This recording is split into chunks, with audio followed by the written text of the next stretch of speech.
Now, let us start with a basic question that what is literature? Now, this particular word we have, all of us have a little bit of vague idea about what literature is, but let us discuss in details because it's important from an examination point of view that you understand and you can define what is literature. So, anything which is written or printed on any particular subject is known as literature. So, the takeaway from this particular slide is that we need to remember that literature can be considered to be some material which is written, properly documented, and it is printed on any particular subject. Now, it is quite obvious that from the word literature, the word literate has been derived. Now, in earlier times, we have to understand that literature used to signify what poetry signifies these days. Okay, the imaginative thoughts. It includes all imaginative writing as well. The literature. It includes poetry, fiction, drama. Okay. Now, next thing that we need to understand is that how the rise of the literature was witnessed in the history. Now, it is intimately related to the growth of print industry. As I mentioned in the beginning, that anything which is written and printed can be considered as literature. Obviously, we know that the printing industry prospered after the industrial revolution. Okay, now after the print industry was in a boom, then the literature was more prominent. All right, now books became commodities as the capitalist market economy generated a middle class which had the leisure and the literacy to read books. Now, prior to this, what happened is that books were primarily written by hands and it was only reserved for the higher class people. Alright, so literature was confined to only a particular segment of the society, to the upper class society. Now, after the books came into the circulation, after it was printed, after literature was freely available, then what happened is that even the middle class people used to read it. The literate middle class people used to read books, good books, in their leisure time. The idea of literature grew along with another allied concept, that of culture. That means that along with the progress of the culture, as culture propagated, so did literature. So the next thing that we need to know is that who coined the term literature. Now, it's quite prominent that the term world literature was first coined by Johann Wolfgang von Goethe. Now, he was a German statesman, poet and writer in 1827. However, it was further developed in Istanbul by two German Jews by the name Erich Orbach and Leo Spitzer. Now, the first known use of literature was obviously witnessed in 15th century, and if you talk about the father of English literature in particular, that is none other than Geoffrey Chaucer. Now, we all know that Geoffrey Chaucer is a very eminent author, poet, and a particular civil servant he was as well, and he was best known for his Canterbury Tales. Now, this particular person I have talked before in the previous session also, where we have talked about the word formation, that English vocabulary actually owes a lot to Geoffrey Chaucer because he has contributed immensely. So that's why he has been called the father of English literature, or alternatively the father of English poetry. Now, let us come to the second segment of today's session, that is what is literary criticism. Let us first of all focus on the word criticism. Now, when I say criticism, most of us will start thinking that if we just pass negative reviews or just we criticize a particular thing in a negative way, then it means criticism. However, it is not the same with literary criticism. In fact, criticism in itself does not mean passing negative reviews. Alright, so literary criticism is the study, evaluation, interpretation of literature. Now, you can understand that the thought that we conceived or we perceived as of now of criticism is how much flawed. Okay, criticism has been actually manipulated. The meaning has been manipulated throughout the decades, and it is nothing but the study. Okay, if you do a thorough study of a particular topic, or we evaluate a particular topic, or we interpret it, then it becomes literary criticism in the world of literature. Now, modern literary criticism is often influenced by literary theory. As I've told you that criticism is an aspect in literature where a person studies, interprets and evaluates a particular piece of literature. So obviously it has to take some inputs from literary theory, which I'll come to by the end of this segment. And what is literary theory? Let me give you a small idea. It is just a philosophical discussion of literature's goals and methods.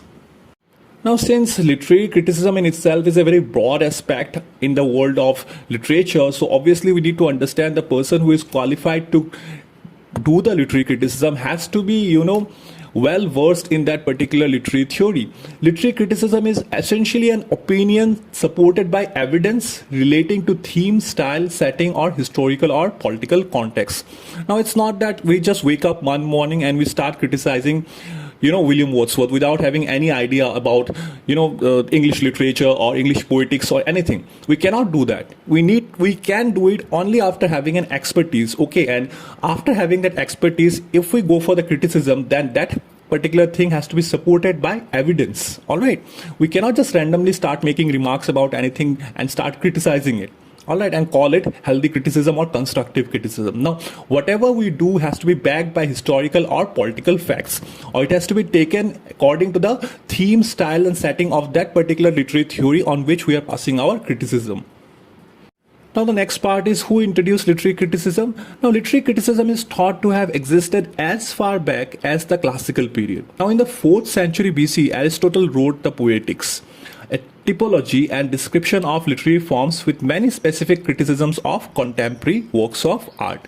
Now, if you can just summarize this entire thing, we can just conclude that Aristotle was the person who introduced criticism without actually defining it. All right, literary criticism without actually defining it, he actually used it in his work, that is Poetics. And this particular topic is also very important from examination perspective. I'll be discussing it in my further sessions. Now let's come to how is literary criticism performed. Now, as I told you, a particular literary critic has to be well qualified and well versed. All right, now a literary critic may conduct a close reading of literary work, critique a literary work from the stance of a particular literary theory. As I told you that once the literary criticism begins, a critic's responsibility is to back his criticism on the basis of some theory or debate the soundness of other critics' interpretations. All right, or he can just mimic the work and just improvise the work of other critics who have given their viewpoint on that particular theory or piece of work. The work of literary critics is similar to the work of authors writing evaluating texts. Okay, it is kind of similar, but yes, there is a thin line of difference between them. Now, there are some authors who do the work of evaluation. All right. Now, there is a particular piece of literature, you modify it, you remodify it, it goes on over the time, and that particular process is called re-evaluation or evaluation of texts, and that is quite familiar to the work of literary criticism. So this brings us to the last part of today's session, that is what is theory. Now, a lot of us will get amused by asking that why theory's definition is important, but it is important from examination point of view as well and from this paper's point of view as well. So a theory or any theory provides a system by which experiences can be organized and made sense of, or at least into something which can be comprehensible. Now, if I have to put it into simple words, a theory is nothing but a collection of information, all right, organized information which can suit the need of others. Now, if a particular theory has been established, now that theory will be consulted on when a different person or an individual works on that particular field. Yes, so in order to avoid chaos. All right, so this is the primary motive of theory. All theories are constructed against the threat of chaos. That means in order to avoid chaos in the society, theories are created. Now, which is the absence of system or organizing principles to make sense of what comes to us.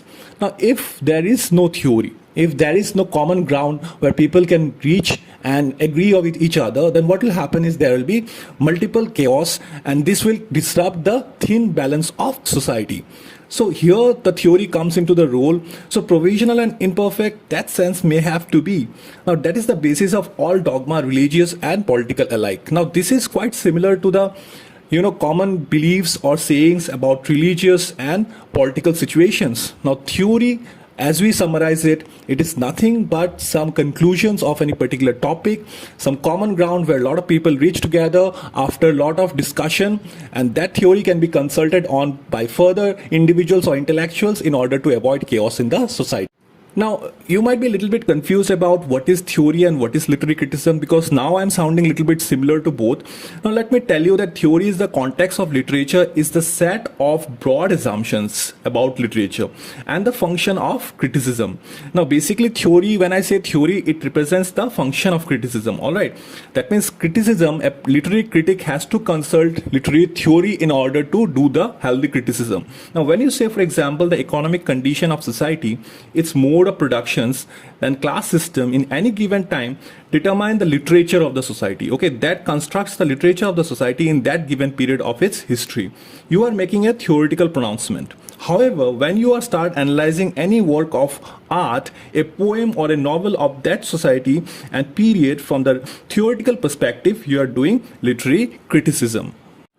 So this is the video, guys. I hope you had an insight regarding three very important topics of literary criticism and theory. That is, what is literature, what is literary criticism, and what is theory. In case if you have any other doubts regarding this particular topic and particular session, do feel free to comment in the comment section. I'll definitely try to address